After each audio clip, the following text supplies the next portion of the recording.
अस्सलाम वालेकुम नादरीन, आप यूट्यूब चैनल देख रहे हैं। मैं इमरान खान हूँ। नादरीन, पाकिस्तान का जो तजारती मुआहदा उसकी चीज़ें अब सामने आना शुरू हो गई हैं। वज़ीर आज़म मुबारकबादें दे रहे थे, लेकिन जो हकीकत है वो ये है कि पाकिस्तान के ऊपर अमेरिका ने 19% टैरिफ लगा दिया है। पाकिस्तान और अमेरिका के बीच में जो तजारत होती है, पाकिस्तान अमेरिका को ज़्यादा चीज़ें भेजता है और अमेरिका पाकिस्तान को कम चीज़ें भेजता है। यानी अगर आप इसके बीच में फ़र्क निकालेंगे कौन किसको कितने रुपए की चीज़ भेजता है, तो लगभग 3 से 4 अरब डॉलर पाकिस्तान ज़्यादा सामान भेजता है अमेरिका के मुकाबले में। अमेरिका पाकिस्तान को जो कुछ भी भेजता है वो 2 अरब डॉलर से कम का है और पाकिस्तान जो अमेरिका को भेजता है वो 5 अरब डॉलर से ज़्यादा का है। पाकिस्तान अमेरिका को जितनी भी चीज़ें भेजता है उनमें सबसे ज़्यादा टेक्सटाइल इंडस्ट्री की चीज़ें हैं। लगभग 90% के करीब जो पाकिस्तान की एक्सपोर्ट है, जो अमेरिका को पाकिस्तान चीज़ें भेजता है, उसमें टेक्सटाइल है, कपड़ा है, इस तरह की चीज़ें हैं। अमेरिका पाकिस्तान में लोहा, मशीनरी, कपास, इस तरह की चीज़ें बहुत सारी वो भेजता है। हथियार भी पाकिस्तान अमेरिका से लेता रहा बड़े लंबे अरसे तक। तो इस डील जिसे वज़ीर आज़म कामयाबी करार दे रहे थे, क्या ये वाकई कामयाबी है? तो जितने लोग समझते हैं मईशत को, उन सब के मुताबिक ये कामयाबी नहीं है। ये पाकिस्तान को एक तरह का चूना लग गया है।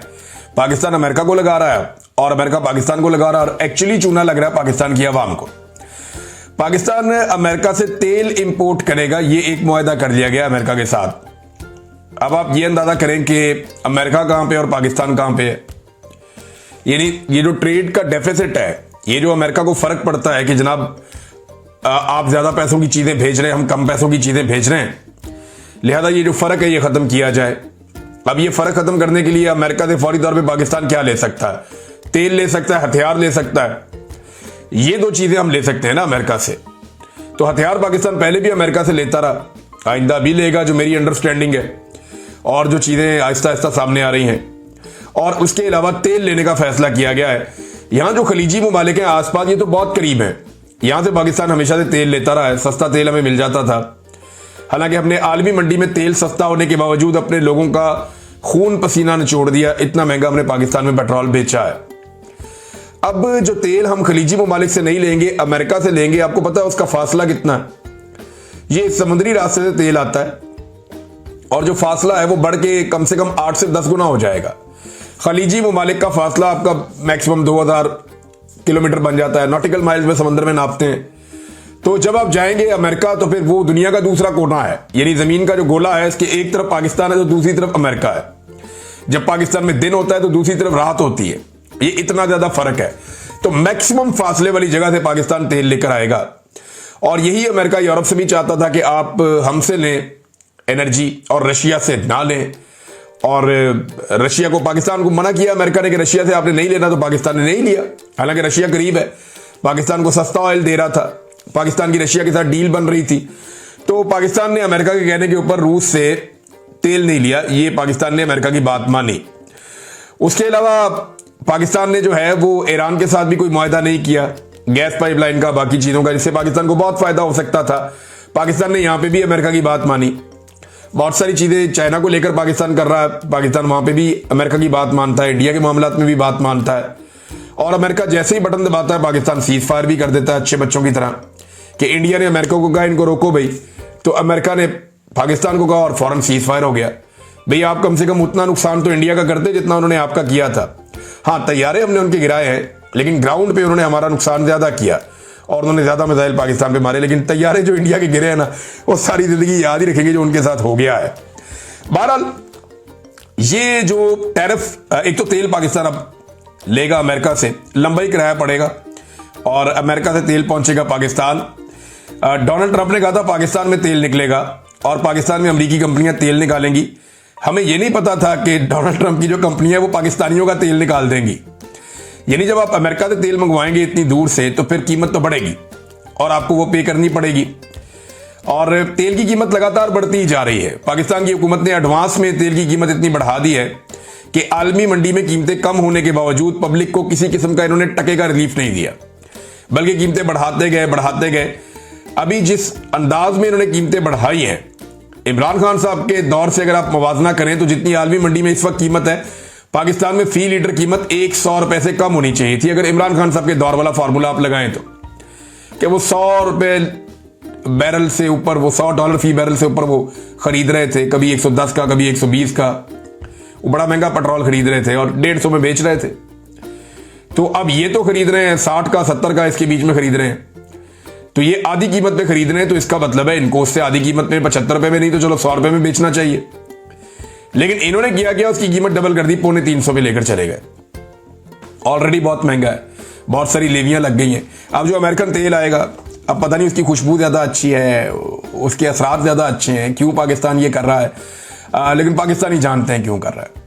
पाकिस्तान की एस्टेब्लिशमेंट और हुकूमत कोई भी कुर्बानी दे सकती है इस वक्त अपने गिरते हुए इक़्तिदार को बचाने के लिए, अपने रजीम को ताकत देने के लिए वो कुछ भी कर सकती है, किसी भी हद तक जा सकती है।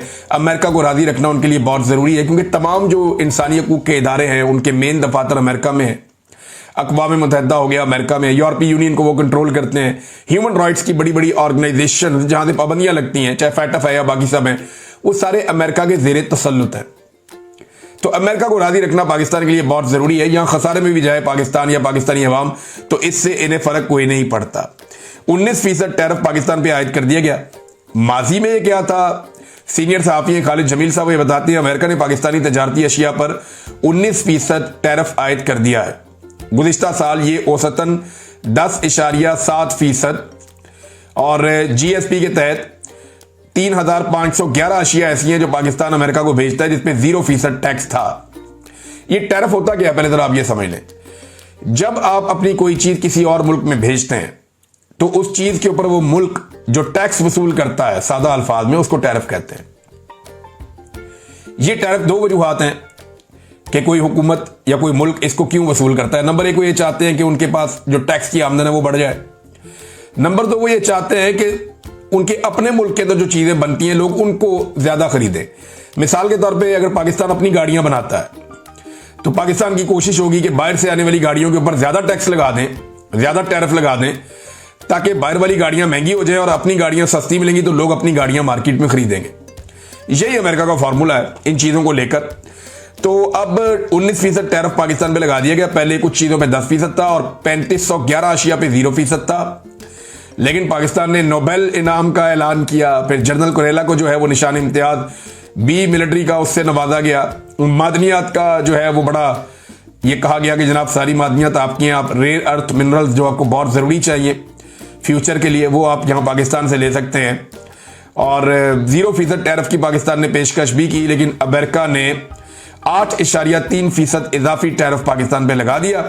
मगर पाकिस्तान के अंदर जितने भी ताकतवर लोग हैं, चाहे वो एस्टेब्लिशमेंट है, चाहे वो हुकूमत कठपुतली है, ये सारे इस बात के ऊपर जिद करते रहते हैं कि जनाब आप ये कहें कि ये एक तारीखी डील हुई है अमेरिका और पाकिस्तान के बीच में। हालांकि बहुत सारे और मुल्क हैं जहां पे ये डील ऐसे नहीं हुई। मिसाल के तौर पे अफगानिस्तान के साथ अमेरिका ने यही टैरिफ 15% रखा, तुर्की पर भी 15% रखा और मिस्र पर भी 10% रखा। बहुत सारे ऐसे ममालिक हैं, ब्राजील, ऑस्ट्रेलिया और बहुत सारे मुल्क हैं, ये बड़ी लंबी एक लिस्ट है जहां पे 10%, 15%, 10%, 15%। कुछ खलीजी ममालिक हैं वहां पे भी ऐसे ही है। तो ये पाकिस्तान को, इंडिया से तो पाकिस्तान फिर भी बेहतर है, लेकिन डोनाल्ड ट्रंप के खिलाफ कोई बात नहीं कर रहा नरेंद्र मोदी। उसकी पूरी कोशिश है कि कुछ करके वो अमेरिका के साथ एक ऐसी डील करे जहां पे इंडिया का टैरिफ भी कम हो जाए, क्योंकि इंडिया बहुत ज्यादा उसको फर्क पड़ेगा अगर अमेरिका में जो इंडियन मसनूआत जाती हैं उनके ऊपर अमेरिका जो भारी टैरिफ है वो लगा ही रखता है, तो इसका फायदा दूसरे ममालिक को हो जाएगा। तो इंडिया कोशिश करेगा अमेरिकन गवर्नमेंट से मिलके कि उनके टैरिफ के ऊपर भी कोई डील हो जाए, और अगर वो डील करने जाएंगे तो देखते हैं उनको क्या मिलता है। भारत पाकिस्तान को तो 19% टैरिफ है उसका एक तोहफा मिला है जो कि पहले से बहुत ज्यादा है, और पाकिस्तानी ताजरों को इसका अल्टीमेटली नुकसान है, क्योंकि पाकिस्तानी मसनूआत की कीमतें वहां पे बढ़ेंगी तो कंपटीशन बढ़ जाएगा। नाज़रीन, इमरान खान के बेटों ने एक और इंटरव्यू दिया इंटरनेशनल मीडिया को। उस इंटरव्यू में उन्होंने फील्ड मार्शल आसिम मुनीर को एक पैगाम भी दिया है। उन्होंने इस खदशे का इजहार भी किया कि उनके वालिद को खुदा न खास्ता कत्ल किया जा सकता है। उनसे ये भी पूछा गया कि आप अगर पाकिस्तान जाते हो आपको गिरफ्तार किया जाता है, फिर ये चीज़ों पे भी बात हुई। फील्ड मार्शल को उन्होंने एक पैगाम भी दिया बड़ा क्लियरली। इंटरव्यू जो है वो आज के दिन में नशर हो जाएगा और इस पे वो डेमोक्रेसी का पैगाम दे रहे हैं, मैंडेट के एहतराम का पैगाम दे रहे हैं। वो इंटरव्यू आता है तो उसकी तफसीलात आपके सामने रखेंगे, लेकिन इमरान खान साहब के बेटे कोशिश कर रहे हैं कि दुनिया तक वो ये आवाज़ पहुंचाएं कि उनके वालिद के साथ ज्यादती हो रही है और उनके वालिद के खिलाफ जो ज्यादतियां हो रही हैं उन पर आलमी सतह पर बाकी लोग भी आवाज़ उठाएं, ताकि पाकिस्तान की मिलिट्री एस्टेब्लिशमेंट पर दबाव बढ़े और वो इमरान खान को छोड़ने का फैसला करें या इमरान खान को छोड़ने पर मजबूर हो जाएं। इमरान खान साहब के बेटों ने अपने वीजे अप्लाई कर दिए हैं पाकिस्तान के लिए। और ये पाकिस्तान की जो एम्बेसी है लंदन में, वहाँ पे उन्होंने वीज़े अप्लाई किए जो फैमिली के ज़राए उनके मुताबिक, और वीज़े अप्लाई हुए अभी चंद दिन हो गए हैं, मगर वजारत दाखिला में ये मामला अटका हुआ है और अभी तक पाकिस्तानी वजारत दाखिला की जानिब से क्लियरेंस नहीं आई, जिस बिना पर अभी तक इमरान खान साहब के बेटों को वीज़े इशू नहीं किए गए। एक तरफ सब लोग कहते हैं जनाब इमरान खान साहब के बेटों को हक है वो आ जाएं, कभी कहते हैं आएंगे तो पकड़ लेंगे, सब अपनी अपनी बात करते हैं। उन्होंने वीज़े अप्लाई किए, इसका मतलब है वो आना चाहते हैं। पाकिस्तान की हुकूमत फिलहाल उन्हें वीज़े जारी नहीं कर रही और उनकी फैमिली ने अब ये बात डिस्क्लोज कर दी है कि इमरान खान के बेटों के वीज़े जारी नहीं किए जा रहे। इमरान खान साहब का जो पैगाम है 5 अगस्त के हवाले से, क्योंकि 5 अगस्त को 2 साल पहले उन्हें गिरफ्तार किया गया था, सलमान अकरम राजा साहब ने बड़ा क्लियरली कैटेगोरिकली उनका पैगाम पहुंचाया। उन्होंने कहा जी कोई तसादुम नहीं है, कोई टकराव नहीं है, हम कहीं निकल कर इकट्ठे होकर जाने नहीं वाले। इमरान खान का पैगाम यह है कि 5 अगस्त को इस मामले को पीक पर ले जाओ, पूरे मुल्क के अंदर एक तहरीक की तरह इस मामले को फैलाएं।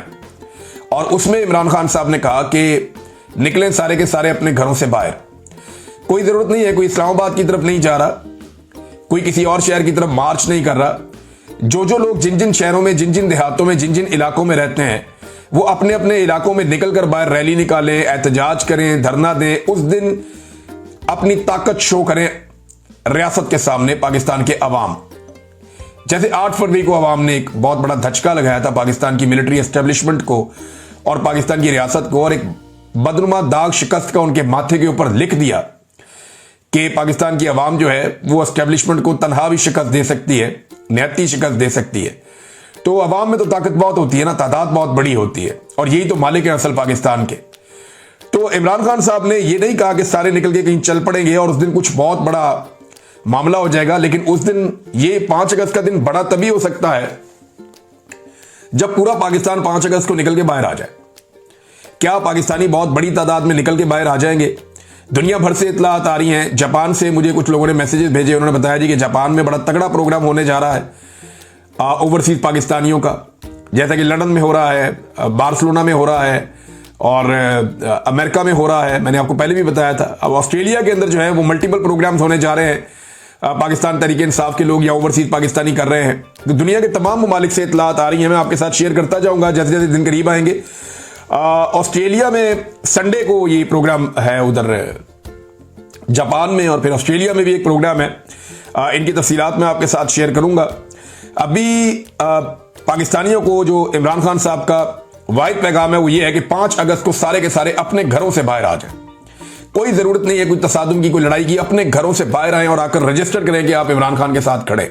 जहां जहां आप रहते हैं वहीं पे इकट्ठे हो और इमरान खान के साथ या पाकिस्तान के साथ जो जो ज्यादती हो रही है, जो कुछ पाकिस्तान की एस्टेब्लिशमेंट पाकिस्तान के खिलाफ कर रही है, उस सब के खिलाफ आप निकलकर अमन के साथ पुरअमन तरीके से आप इकट्ठे होकर अपना एक प्रोग्राम करें, और उसकी वीडियो जो है वो सोशल मीडिया पर जब जाएंगी तो एक बड़ा इंपैक्ट आएगा। पाकिस्तान की सियासत को एक नई एनर्जी मिलेगी। इलेक्शन के बाद से लेकर अभी तक मामला डाउन हुआ नहीं, तो ये मामला डाउन होगा भी नहीं। एक बहुत बड़ा खतरा है नाज़रीन, मुझे एक मेरे सोर्स ने बताया और उसने ये क्लेम किया। उसने ये कहा कि जिन गवाहों ने गवाही दी है 9 मई के मामलात में, ये जो स्टार गवाहान है, इनसे काम ले लिया गया है और जो कुछ इनसे करवाया जाना था वो करवा लिया गया है। अब इनकी जो गवाहियां हैं उनको तमाम लोग, जितने भी वकला हैं, मेरी बात होती है या जो सहाफ़ी है उनसे मेरी बात होती है, वो सब कहते हैं झूठी गवाहियां हैं। इन बेचारों ने अपनी नौकरियां पूरी की हैं और जो इन्हें कहा गया इन्होंने वो गवाहियां दे दी, और अदालत के अंदर बाकायदा साबित हुआ ये गवाहान झूठे हैं। और लेकिन इनके झूठे साबित होने के बावजूद इन्हीं की गवाहियों की बुनियाद के ऊपर पाकिस्तान तहरीक इंसाफ की पूरी पार्टी को, क़यादत को फारिग कर दिया गया है। अब इन्हीं गवाहान की बुनियाद के ऊपर मजीद काम भी आगे बढ़ाया जाएगा। मेरे एक सोर्स ने मुझसे रब्ता किया, उसने कहा जी अब इन गवाहों की जान खतरे में है, अगर खुदा न खास्ता इन्हें कुछ हो गया तो ये किस्सा ही खत्म हो जाएगा, लिहाजा इनकी सिक्योरिटी का बंदोबस्त जरूर करना चाहिए और पाकिस्तान तहरीक इंसाफ को यह मुतालबा दोहराना चाहिए, क्योंकि ये गवाह जिंदा रहेंगे और मौजूद रहेंगे तो कल को पाकिस्तान तहरीक इंसाफ के लिए कानूनी तौर पे आसानियां रहेंगी, क्योंकि इनको जब भी जिरा की जाएगी, इनसे जब भी बातचीत पूछी जाएगी, तो तभी जब सवालात इनसे होंगे तो इनके जवाबों के अंदर हकीकत सामने आएगी और ये एक्सपोज होगी और इनकी गवाही झूठी साबित होगी। लेकिन उसके लिए इनका जिंदा रहना और दुनिया में रहना बहुत जरूरी है। लिहाजा पाकिस्तान तहरीक इंसाफ को भी यह मुतालबा करना चाहिए कि इन गवाहान की सिक्योरिटी का प्रॉपर बंदोबस्त किया जाए। नाज़रीन, एक और इंपॉर्टेंट खबर है और वो है कि सरगोदा का एक बड़ा गरीब कारकुन है मोहम्मद इस्माइल, ये ऑलरेडी गिरफ्तार है। पता नहीं इस पे क्या रियासत को गुस्सा है। हालांकि इसी तरह के मुकदमात में पहले इसको बाइज्जत बरी कर दिया गया था, लेकिन इसको उम्र कैद की सजा सुना दी गई है बाकी तमाम लोगों के साथ साथ। यानी जो मैं पढ़ रहा था सजाएं, उसमें इस बेचारे को उम्र कैद की सजा सुना दी। गरीब कारकुन है मोहम्मद इस्माइल, कोई इतना वो नहीं है बेचारा, लेकिन पता नहीं क्या गुस्सा है रियासत को या किसी शख्स को या किसी शख्सियत को इसके ऊपर कि इसको जनाब सुना दी गई उम्र कैद की सजा। और ये तो नादरीन आ गया जो इमरान खान साहब ने एहतजाज का ऐलान किया है, उसके हवाले से तैयारियां हो रही हैं। अब चंद दिन बाकी हैं, देखते हैं कि 5 तारीख तक मोमेंटम कहां पहुंचता है। नादरीन, अल्लामा राजा नासिर अब्बास साहब ने बड़ी सख्त बातें की हैं, लेकिन जो एलामिया जारी हुआ ऑल पार्टीज कॉन्फ्रेंस में से, वो बहुत इंपॉर्टेंट है। एलामिया 2 रोजा एक कॉन्फ्रेंस हुई थी, ऑल पार्टीज कॉन्फ्रेंस। हुकूमत ने बड़े रोड़े अटकाए, लेकिन इसके बावजूद वो कॉन्फ्रेंस हो गई, कामयाब हो गई। और उसमें से जो एलामिया है उसकी अहम नुकात मैं आपको पढ़ के सुना देता हूं। तहरीक तहफ़्फ़ुज़ आईन पाकिस्तान की 2 रोजा ऑल पार्टीज कॉन्फ्रेंस इख्तिताम पजीर हो गई, मुश्तरका एलामिया जारी किया गया। महमूद खान अचकज़ई की मेज़बानी में कॉन्फ्रेंस इस्लामाबाद में वाइस चेयरमैन जो है वो मुस्तफ़ा नवाज की रहायशगाह पर मुनक्कद हुई। एलामिया जो जारी हुआ वो ये है, इस्लामाबाद इंतज़ामिया की जानिब से कॉन्फ्रेंस की बुकिंग कैंसिल करने की भरपूर मजम्मत की गई। हुकूमत का ये इकदाम शहरियों के आईनी और कानूनी हुकूक पर हमला है। कॉन्फ्रेंस में मुल्क की आईनी, सियासी और माशी सूरत-ए-हाल पर गहरी तशवीश का इजहार किया गया। किसान बदहाल है, तनख्वाहदार तबका टैक्सों के बोझ तले दब चुका है, कारोबारी तबका अपना सरमाया बैरून मुल्क मुंतकिल करने पर मजबूर है। मुल्क में गुर्बत की शरह 45% तक पहुंच चुकी है। मुतवसत तबके की कुव्वत खरीद में 58% कमी वाक़ हुई है। बेरोजगारी की शरह 22% हो चुकी है। नौजवानों में 30% से जायद है। पाकिस्तान की तारीख में इतनी संगीन सूरत-ए-हाल पहले कभी नहीं देखी गई थी। उसके अलावा बुशरा बीबी इमरान खान साहब के खिलाफ जो कुछ किया जा रहा है रियासत की जानिब से, उसकी भी मजम्मत की गई है। और ये जिस तरीके से सजाएं दी गई, इसको स्याह दिन करार दिया गया है पाकिस्तान तहरीक इंसाफ की क़यादत को। तो एक बड़ा तफसीली एलामिया है जो जारी किया गया है। अल्लामा राजा नासिर अब्बास साहब ने जो इसमें नुकात उठाए, उन्होंने कहा पाकिस्तान का आइन मुअत्तल है और रियासत के तमाम सतून ढह चुके हैं। ये पार्लियामेंट बैठने के काबिल नहीं रही। पीका एक्ट कौन लाया, सियासतदानों को अगवा कौन करके अपनी आईनी तरमीम कराता है, मादनी ज़खायर का मालिक कौन है, गिलगित बल्तिस्तान को मकबूजा कश्मीर बनाया हुआ है, 80,000 सिविलियन मुल्क के अंदर जंग में किसने मरवाए हैं, इमरान खान 2 साल से जेल में है। ये बड़े सख्त अल्फाज इस्तेमाल किए अल्लामा राजा नासिर अब्बास साहब ने। और एक और इशू भी है जिसको आजकल ये हाईलाइट कर रहे हैं, स्पेशली जो ज़ायरीन ने जाना था ईरान में, वो कहते हैं जी अरबों रुपए लोगों ने खर्च कर दिए, अब उन्हें जाने से रोक रहे हैं। तो ये काफिला लेकर जाने की बात भी कर रहे हैं कि कराची जाएंगे, वहाँ से ज़ायरीन का एक बड़ा काफिला लेकर ये निकलेंगे ईरान के लिए। अब ये गवर्नमेंट के लिए एक नया चैलेंज खड़ा हो गया है। उमर अयूब साहब ने बड़े सख्त अल्फाज इस्तेमाल किए हैं। ये अल्फाज मैं आपको सुनाता हूँ जो उमर अयूब साहब ने, जिस जज ने सजा दी है उसके बारे में उन्होंने क्या कहा, ये सुनिए जी। जज को कहता हूं कि शर्म आनी चाहिए तुम्हें कि तुम जिस तरह के तुमने ये फैसला सुनाया है, जिस दिन तुम मरोगे और तुम्हारी मैयत को कब्र में उतार रहे होंगे, उस दिन से तुम्हें खौफ, तुम्हें बेशर्म आदमी, उसका खानदान भी उसका चेहरा देखे, उसका मकरूर चेहरा देखे और कहे शर्म आनी चाहिए कि हमारा खानदान में ऐसा जज है कोई। तो बड़े सख्त अल्फाज बोले उमर अयूब साहब ने। बाकी लोग भी अब गुस्सा कर रहे हैं और पाकिस्तान में सभी जानते हैं कि ये कौन कर रहा है, केसेस कौन चला रहा है। जज बेचारे जो है उनको तो मिल जाता फैसला, वो कर देते हैं। हालात अदलिया के बड़े पतले हैं।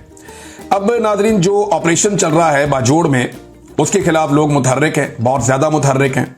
बाजोड़ में लोगों ने अपने घरों की छतों के ऊपर सफ़ेद झंडे लगा दिए हैं और वो ये उम्मीद कर रहे हैं कि उनके ऊपर दोबारा अटैक ना किया जाए।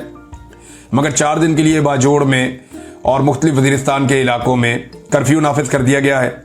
और ये सूबाई हुकूमत ने पहले कहा था कि कर्फ्यू नहीं लगाएंगे, हम लोगों को तंग और परेशान नहीं करेंगे, लेकिन इसके बावजूद वहाँ पे कर्फ्यू लगाया जा रहा है। अली अमीन गंडापुर साहब पे सख्त दबाव है, स्पेशली जो उन्होंने स्टेटमेंट दिया उसके बाद उन पर बहुत दबाव बढ़ाया गया है और उन पर दबाव है कि वो अपना बयान वापस लें। उन्होंने एक नया बयान तो जारी किया है, लेकिन जो बयान अली अमीन गंडापुर ने दिया कि बंदे पुलिस गिरफ्तार करती है दहशतगर्द और एजेंसियां छुड़ा कर ले जाती हैं, इस बयान पे अली अमीन गंडापुर साहब की अभी तक, और ये बयान पहली मर्तबा नहीं है, ख्वाजा आसिफ ने भी दिया था, नवाज शरीफ साहब ने भी दिया था, पीपल्स पार्टी भी ये बात कहती रही है, एएनपी भी ये बात कहती रही, और एएनपी से मुझे याद आया कि आजकल एएनपी जो है वो बहुत एंटी ऑपरेशन बनी हुई है, और वो ये कहते हैं हम तो हमेशा से ऑपरेशन के खिलाफ थे, क्योंकि इस वक्त पूरा खैबर पख्तूनख्वा ऑपरेशन के खिलाफ है।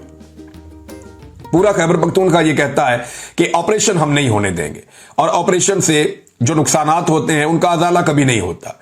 20-21 ऑपरेशन हो गए, हमें कुछ नहीं मिला, बल्कि हम तबाह हो गए, और दोनों फरीकैन फिर भी मौजूद हैं, यानी फौज भी वहां मौजूद है, और उनके वसाइल और उनके इलाके और उनके जो कंटोनमेंट्स है वो भी बड़े हो जाते हैं। तालिबान भी मौजूद हैं, उनकी ताकत भी बढ़ जाती है, वो पहले से ज्यादा बाअसर हो जाते हैं, और जो पिस जाता है वो मकामी आबादी और वो तबका है, आम आदमी है, जिसके वसाइल छिन जाते हैं। अब इस पे माजी में ये जो एक दावा किया गया एमल वली खान साहब की जानिब से कि ये लोग बहुत एंटी ऑपरेशंस हैं, इस पे मैं जरा ये एक तकरीर जो है वो सुनाता हूं आपको। असवंद यार वली साहब जो वालिद हैं अहमद वली खान के, वो ऑपरेशंस के बारे में कुछ अर्सा पहले जब ऑपरेशंस हो रहे थे तो वो क्या कहते थे, जरा ये आप सुनिए। मैं चलते चलते ये भी कह दूं कि जो मिलिट्री ऑपरेशन स्वात में हुआ, जो मिलिट्री ऑपरेशन बुनेर में हुआ, जो मिलिट्री ऑपरेशन साउथ वजीरिस्तान में हो रहा, और जो मिलिट्री ऑपरेशन अरज़ई में हो रहा, इन सब की एएनपी खुल्लम खुल्ला हिमायत करती है। ये नाज़रीन वो वक्त है जब एएनपी खैबर पख्तूनख्वा में ऑपरेशन करवाया करती थी, उसकी हमायत किया करती थी, लेकिन अभी एएनपी को भी इस बात की समझ आ गई है कि ऑपरेशन से खैबर पख्तूनख्वा के अवाम को कुछ नहीं मिला, और अवाम शदीद नाराज हैं इन ऑपरेशन को लेकर। सवात के इलाके ख्वाजा खेला में भी ऑपरेशन के खिलाफ अमन के लिए लोगों ने मुजाहरा किया है, और वो तालिबान से भी जान छुड़ाना चाहते हैं, दहशतगर्दों से भी, और वो ये भी नहीं चाहते कि एक नया मिलिट्री ऑपरेशन उनके ऊपर मुसल्लत हो जाए। अब ये बड़ी अजीब और गंभीर सूरत हाल है, बड़ी कंफ्यूजन वाली सूरत हाल है कि ऑपरेशन के बगैर दहशतगर्दी कैसे खत्म होगी। तो उसका पूरा एक मैकेनिज्म मौजूद है कि सूबाई हुकूमत को वसाइल दिए जाएं, पुलिस जो है वो ऑपरेशन करे, क्योंकि जो सिविलियन के इलाके हैं वहां पर जब फोर्सेज जाती हैं तो बहुत कोलेटरल डैमेज होता है। जब फौज जाती है तो फौज के हथियार बड़े हथियार है, वो बहुत नुकसान पहुंचाते हैं। पुलिस जो है वो अपने तरीके से काम करती है, और पब्लिक की डीलिंग में वो बहुत बेहतर है, उनका पूरा मुखबरी का एक सिस्टम होता है, और पुलिस का काम करने का तरीका बहुत बेहतर होता है। मैंने बात करके देखा पुलिस वालों से, उन्होंने कहा जी बहुत सारे काम हम बड़े आराम से कर देते हैं, लेकिन जब फौज आ जाती है तो उससे बहुत तबाही भी हो जाती है और वो काम भी नहीं होता।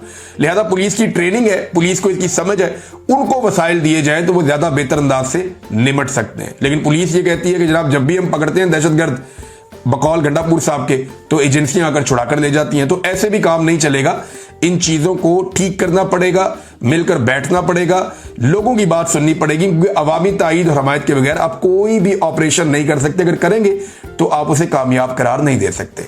अब तक के लिए इतना ही, अपना ख्याल रखिएगा, अपने इस चैनल का भी। अल्लाह हाफिज।